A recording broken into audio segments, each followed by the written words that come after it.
Kusanagi was a weak, useless bum who always got clowned for leading the most worthless squad in his magic academy. But when the strongest soldier joined his team, she helped him unlock a god-tier relic, turning him into a witch-clapping menace. And now, she wants a taste of his thick black sword. It all started the day he went to a meeting with his team at the 35th Test Platoon's office. But as soon as he walked in, he instantly felt the pain of every leader alive when he saw his useless, good-for-nothing teammates goofing around. Before he could even react, one of them, a Sagaki, kicked him straight in the face, thinking he was staring at her backside. Meanwhile, in the chairman's office, an orange-headed orangutan named Yudui was being scolded for executing a witch without permission. Because of that, she was reassigned to the 35th Test Platoon, the worst platoon in the entire academy. Back at the platoon office, while Kusanaga's teammates started complaining about how he'd been nothing but a figurehead with zero contribution, Ekaruga brought up a mission involving a magic item being illegally traded. And if they stopped the deal, they might finally save the platoon's reputation from lifelong shame. But before they could discuss further, the chairman suddenly appeared and announced that the Orangehead would now be joining their squad. Seeing her, Kusanagi instantly recognized her. She used to be his classmate. Meanwhile, Ekaruga wondered why a top-tier inquisitor like Yudui was being forced to join their trash platoon, but Yudui told her to mind her own business. Kusanagi tried to reconnect with her, but Yudui surprised him when she didn't even remember who he was. Later that night, they headed out for the mission Ekaruga mentioned.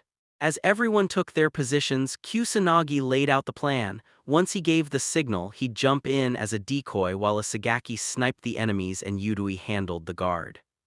He leaped in and launched an attack with his sword. But the moment he announced the criminals were under arrest for their illegal operation, he realized every single one of them was still alive. That's when he found out the idiot had shot at guys on a completely different floor. Now stuck in a mess, he switched to talk no jutsu, but the men only mocked him and his old-fashioned sword. That ticked him off. When they tried to shoot him, he sliced through every bullet at lightning speed. He was on the verge of losing control, but Ekaruga instantly calmed him down by calling his name with her sister's voice. He snapped out of it and went back to talking again. And when the men tried shooting him, Yutori made a badass entrance and skillfully took them down while dodging every single shot. She told the last guy to surrender and hand over the illegal item, but he suddenly activated its magic, instantly transforming into a knockoff Transformer suit. Ekaruga panicked and yelled at the stupid sniper to hurry up and get to her sniping point. The battle escalated fast, but knowing the suit's weakness, Yutori dodged its attacks and fired directly at the joint of the drag, disabling its movement. She told the user that the drag wasn't designed for close-range combat, then finally captured him. Kusanagi rushed over to check if she was okay but tripped and fell on her, accidentally grabbing her melons. She froze in embarrassment, but the cultured told her he was into flat chests, while still holding on, so she instantly pointed her gun at him and ordered him to get off. A few weeks later, in the platoon office, Asagi complained that Yutori kept getting assigned missions alone without the rest of the group, and it was already hurting their reputation. Yutori replied that she refused to work with amateurs like them and listed every weakness they had. She even told Kusanagi he wasn't worthy of being called a captain, then walked out. The team wondered how to get her to warm up to them, and Kusanagi came up with the idea of hosting a welcome party in her honor. But the moment she saw it, she snapped and stormed off. Saying she was injured, Kusanagi ran after her to offer treatment, but she refused. He insisted that there was no way he'd let a platoon member stay hurt. That night, they went on a mission together to root out an evil magic association called Valhalla. While Kusanagi took down a group of men, Yutori discovered in another room that the people she came to save had been unalived in cold blood. Furious, she stormed out and began shooting the culprits they had captured. Kusanagi quickly stopped her, but she struggled violently, screaming that she'd take their lives herself.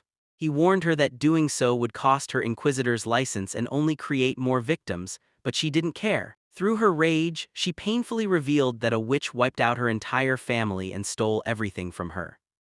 She then said she had vowed to send every witch into extinction, which was why she couldn't have them as comrades, because they would only hold her back from her revenge. She tried to shoot one of the culprits again, but Kusanagi deflected the gun. He told her he wouldn't give up on trying to become her comrade, even if he didn't fully understand what she had gone through, which made her tear up. The next day at the academy, Kusanagi wondered what the hell he had done the night before, giving motivational speeches like some cheesy protagonist. and now he only felt cringe about it. Meanwhile, in the chairman's office, he tried convincing Yutori why her platoon members were actually great, but she told him to tell that to his mama because she still wasn't interested. That's when the chairman revealed that one of the platoon members was actually a Relic Eater candidate. This shocked her, but she still refused to accept it, saying those guys were nothing but a bunch of losers. After she left, the chairman noticed a purple-haired girl in the room and was surprised, wondering how long she'd been standing there. He told her he hoped she could form a contract soon. Meanwhile, on the other side of town that night, a strange witch named Mary met a necromancer called Haunted and gave him the fragment of the magic item Yutori and Kusanagi had tried to stop earlier. They were working together because they shared a common enemy, the Inquisition. Their goal was to stop the discrimination and prejudice witches faced. The next day, Yutori's name was called by Kusanagi, asking if they could eat lunch together, but she turned him down as usual. She then told him the chairman mentioned that he only wanted to be an inquisitor for the paycheck, not out of passion. She told him he wasn't qualified to be either a captain or an inquisitor, but Ekaruga lashed back, saying Yutori had no right to judge him, especially since she was forced into the academy after being stripped of her own inquisitor position. Ekaruga went on to reveal that Yutori's old colleagues used to call her Calamity because she was known for unaliving criminals without permission. Hearing this, Yutori got defensive and walked away, refusing to argue. At the same time, Haunted activated a magic circle on top of a building and summoned Einhar, giving him the mission to disrupt the false sense of peace humans enjoyed. Yutori later visited her family's grave, and Kusanagi followed her to ask what really happened. She explained everything, going back 9 years to the day a witch slaughtered her entire family while she cowered in fear, unable to help. Ever since, she made it her purpose to exterminate witches, saying that the name Calamity suited her perfectly. Kusanagi tried talking her out of thinking that way, but she told him she had abandoned her humanity to defeat her enemies and asked if he still wanted to be her comrade even after knowing this. Before he could answer, an explosion erupted in the city and they immediately rushed toward it. As Kusanagi headed toward the scene, he suddenly heard a voice behind him, but when he turned around, no one was there. Then he received a report from the chairman. The target that had appeared in the city was an Einherjar summoned from ancient times. He added that there wasn't enough manpower to fight the incoming threat, and he called on all the students to lend their strength in hunting down every witch involved. After the announcement, the chairman became interested in seeing Yutori and Kusanagi work together as a team. Meanwhile, Ekaruga asked Kusanagi whether they should run or join the fight, but he wasn't going anywhere because Yutori had already rushed in without using her brain. At the battlefield, Yutori engaged the monster, but none of her attacks left a single scratch. So she unleashed her relic, Vlad. She attacked the Einherjar with speed and precision, but every wound healed instantly thanks to its Excalibur scabbard. Vlad told Yutori they needed to destroy the scabbard first before they could inflict any real damage. She declared that they would use hallmark magic to create an opening, which required her to offer some of her blood to power up her relic. She activated it immediately and unleashed a powerful strike that temporarily destabilized the Einherjar. But when she tried to follow up, Vlad suddenly shut down, saying his master had ordered him to stop the witch hunt. That left her completely exposed. The Einherjar charged its weapon and prepared to send her straight to heaven until Kusanagi burst in, blocking the attack at the last moment. Yutori warned him to run, insisting the enemy was far too strong, but he refused. He stepped up like a real soldier. He drew his sword, yelled some nonsense battle line, and charged straight at the enemy, landing a strike. He realized the Einherjar was insanely strong, but if it could be scratched, then it could be cut.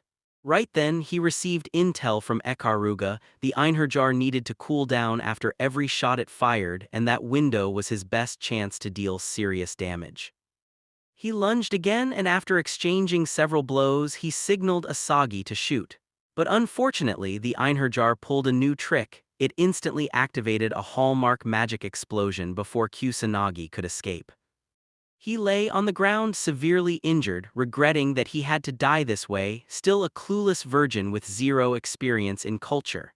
But suddenly, he found himself in a place that looked like heaven, and the purple-haired girl appeared before him, introducing herself as Lapis. She congratulated him on successfully becoming the second contractor and asked if he wanted to become an inquisitor. He said yes, and after a few more questions, she finally asked if he was willing to let go of his humanity in order to fight the enemy. Her words instantly reminded him of what Yutori told him earlier. Still, he answered yes, and Lapis proceeded to form a contract with him. She granted him a relic weapon and suited him up for battle. Seeing this, Yutori realized he was the relic eater candidate the chairman had mentioned. Kusanagi then charged into battle, fought the Einherjar, and finally unleashed a powerful attack that completely eliminated it. After the fight, he sat beside Yutori and told her he wanted to carry half her burden, assuring her that she could rely on him anytime. He then collapsed onto her lap and instantly fell asleep, leaving Yutori both confused and amused. Meanwhile, Myra was arrested on suspicion of murder. The chairman and a guy named Hayato headed toward the room where Mary was being held.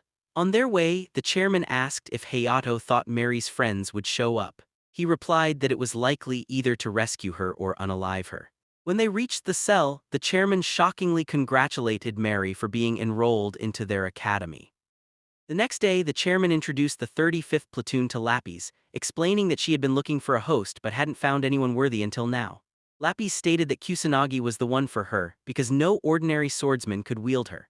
She added that although she could grant someone a powerful body, without quick reflexes it would be impossible to draw out her full potential.